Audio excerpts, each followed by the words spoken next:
जय एवरीवन, स्वागत है आपका वी नेशन 111 के एक नए एपिसोड में, जहां आपके लिए लेकर आते हैं इंडियन डिफेंस की प्रमुख अपडेट्स को। सबसे पहले तो चैनल को सब्सक्राइब करना मत भूलिएगा। आज के अपने अपडेट की शुरुआत करने वाले हैं पाकिस्तान के तरफ से सीज फायर की रिक्वेस्ट को लेकर आई रिपोर्ट से। जी हाँ, 2 दिनों से चल रहे जो टेंशन पाकिस्तान और भारत के बीच में है, उसको फाइनली एक अंत मिला है और ये अंत पाकिस्तान की रिक्वेस्ट पर है।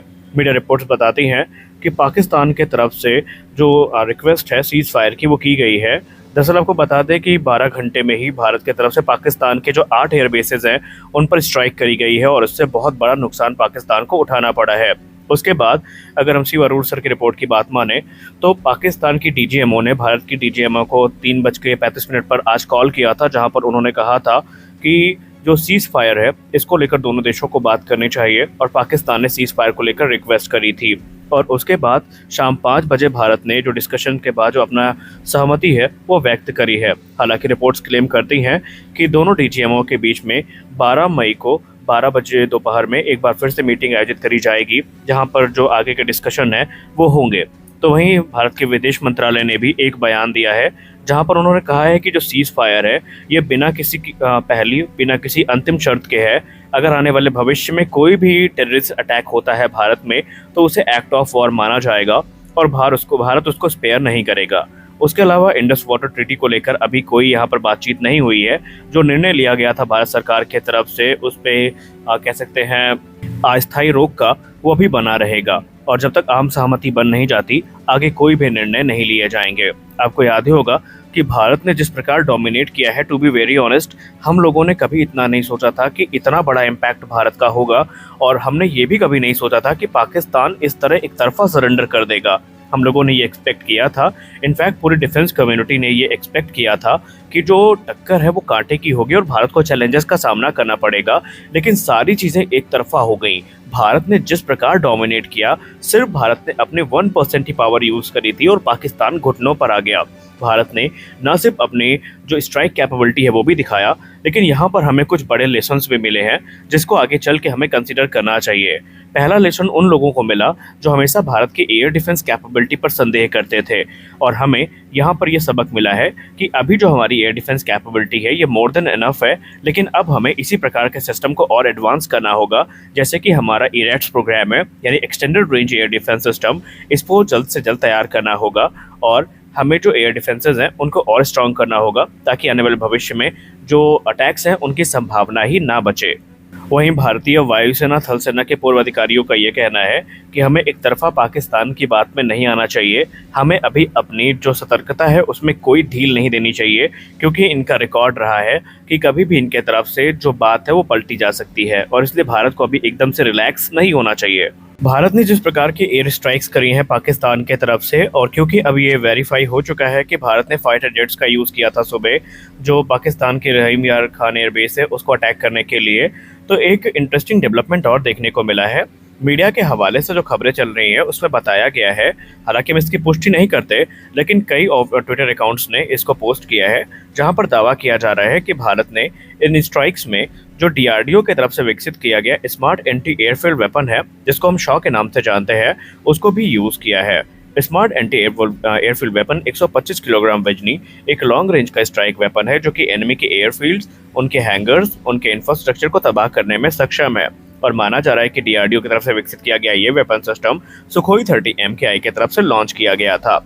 हालांकि आपको बता दें कि इसका जो एक एडवांस वेरिएंट है वो भी तैयार किया जा रहा है और इस समय इसकी जो रेंज है उसको 40 से 50% तक बढ़ाए जाने पर काम किया जा रहा है और इसमें एक स्मॉल इंजन भी इंटीग्रेट किया जाएगा, जिसके चलते ये एक मिनी क्रूज मिसाइल के जैसे एक्ट कर पाएगा। इस रिपोर्ट में बात करने वाले हैं हम पाकिस्तान की तरफ से जो नुकसान उठाया गया है उसके बारे में। दोस्तों, आपको जैसा बताया गया है कि पाकिस्तान के 7 एयरबेसेस में अटैक हुआ है। दरअसल अटैक हुआ है टोटल 11 एयरबेसेस में। इसमें से पहला है नौर खान, दूसरा है रफ़ीकी, तीसरा है मुरीद, चौथा है सुकूर, पांचवा सियालकोट, छठवां पसरौर और सातवां है चुनियान, आठवां सरगोधा, नौवां स्कर्दू, 10वां बोलारी और 11वां है जैकबाबाद। यहाँ पर भारत की तरफ से स्ट्राइक्स करी गई हैं और अगर हम रहीम यार खान की बात करें तो यहाँ पर जो रिपोर्ट सामने आ रही है वो काफ़ी चौंकाने वाली है। दरअसल रहीम यार खान एयरबेस का जो रनवे भारत ने तबाह किया है, जिसकी वीडियोस हमने आपको दिखाई, वो अगले 7 दिनों तक पूरी तरीके से ऑपरेशनल नहीं हो सकता। जी हाँ, 7 दिनों तक ये रनवे अभी नॉन ऑपरेशनल रहने वाला है। कुछ रिपोर्ट तो ये कह रही हैं कि अभी 17 मई के बाद ही कहीं जा कर के ये ऑपरेशनल हो पाएगा, क्योंकि भारत की तरफ से नुकसान जो हुआ है वो काफ़ी ज़्यादा हुआ है। वहीं भारत की स्ट्राइक में पाकिस्तान के कुछ जो एयरफोर्स के ऑफिशियल्स हैं, इनके मारे जाने की खबरें भी सामने आई हैं। जी हाँ, भारत के अटैक में पाकिस्तान के कुछ अधिकारी हैं, कुछ जवान हैं, उनके मारे जाने की खबरें जो हैं वो सामने आई हैं। और क्योंकि अभी पाकिस्तान बुरी तरीके से इससे प्रभावित है, तो पाकिस्तान के कई एयर बेसेस हैं जहां पर जो फुल पोटेंशियल पर ऑपरेशनल हैं, ये एग्जीक्यूट नहीं किए जा सकते। तो अब आप यहां पर हमले की स्केल का अंदाज़ा लगा सकते हैं कि भारत ने किस स्केल के साथ अटैक किया था और कैसे पाकिस्तान इससे बुरी तरीके से जूझ रहा है। जैसा कि हमने आपसे पहले भी कहा था कि जो कॉन्फ्लिक्ट चल रही है, जो अभी टेंशन चल रही है इनके बीच में, हिंदुस्तान एरोनॉटिक्स लिमिटेड को बड़ी जिम्मेदारियां दी गई और दोबारा में हमने आपसे कहा भी था कि अलग अलग जो प्रोग्राम है उनको फास्ट ट्रैक करने के आदेश दिए गए हैं। इसी बीच तेजस मार्क 1 एफओसी और आईओसी वेरिएंट को लेकर एक बड़ी रिपोर्ट सामने आई है। रिपोर्ट में बताया जा रहा है कि इस समय तेजस मार्क 1 के एफओसी और आईओसी में जो अपग्रेडेड इंटेल सिस्टम है, इनको इंटीग्रेट किया जा रहा है, अपग्रेड किया जा रहा है और इनकी जो दूसरी कैपेबिलिटीज़ हैं उनको भी इन्हेंस किए जाने पर काम शुरू कर दिया गया है। तेजस फाइटर में जो स्टैंड ऑफ वेपन्स हैं, जो नए स्टैंड ऑफ वेपन्स हैं, इनको इंटीग्रेट करने की मंजूरी मिली है और इसके अलावा जो सॉफ्टवेयर डिफाइंड रेडियोज़ हैं, इनके इंटीग्रेशन को फास्ट किया गया है।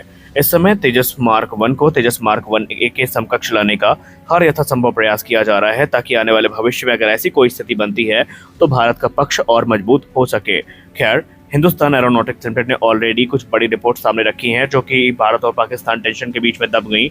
उसमें से पहली रिपोर्ट ये थी कि इनकी जो नासिक फैसिलिटी है, यानी 3rd प्रोडक्शन लाइन है, वहाँ से पहला एयरक्राफ्ट रोल आउट किया जा चुका है। जो पहला तेजस मार्क 1A है वो किसी भी क्षण भारतीय वायुसेना को डिलीवर किया जा सकता है। और इसके अलावा जो तेजस मार्क 2 प्रोग्राम है, ये भी पूरी रफ्तार के साथ आगे बढ़ रहा है, जहाँ पर अक्टूबर से पहले ही शायद संभावित है कि हमें जो रोल आउट है वो देखने को मिल जाए। तो भारत ने एक तरफ जहां अपने ताकत का प्रदर्शन किया है, तो वहीं भविष्य की तैयारियों को भी काफ़ी तेज़ किया है और इसके बेनिफिट्स हमें निसंदेह आने वाले निकट भविष्य में देखने को मिलेंगे। और हम आशा करते हैं अगली बार अगर ऐसी स्थिति बने तो भारत इसका जवाब और कड़ाई से दे। जैसा कि हमने आपसे कहा था कि पाकिस्तान का जो एयरबेस पर अटैक हुआ था, उसमें पाकिस्तान के कुछ C-130 के जलने की खबरें सामने आई थी और अब ये कंफर्म हो गया है। पाकिस्तान का जो नूर खान बेस है, वो बेसिकली जब अटैक पे था रावलपिंडी में, तो वहाँ पर पाकिस्तान के जो C-130 है और IL-78 है, वो एयरक्राफ्ट मौजूद थे, जिसमें से कंफर्म हो गया है कि एक पाकिस्तान का C-130 भारत के स्ट्राइक में पूरी तरीके से जल के तबाह हो चुका है। हालांकि अगर इंडियन साइड की बात करें तो क्लेम किया जा रहा है और स्पष्ट है कि यहाँ पर 2 एयरक्राफ्ट जो है वो आग की लपटों में थे और यहाँ पर माना जा रहा है कि तकरीबन पाकिस्तान को 2 एयरक्राफ्ट का जो लॉस है वो उठाना पड़ा है। हालांकि क्लेम्स काफ़ी ज़्यादा हैं, क्लेम्स में तो फाइटर जेट्स के तबाह होने की बात भी की जा रही है, लेकिन पाकिस्तान इस समय काफ़ी ज़्यादा सदमे में है। हाँ, ये बात अलग है कि पाकिस्तानी बॉट सीज़ फायर को एज ए विक्ट्री सेलिब्रेट कर रहे हैं। उनका मानना है कि उन्होंने भारत का अपनी ताकत का प्रदर्शन दिखाया है, लेकिन असलियत क्या है वो हम सब जानते हैं। तो इस वीडियो में बस इतना ही, मिलते हैं अगले वीडियो में, तब तक के लिए जय हिंद।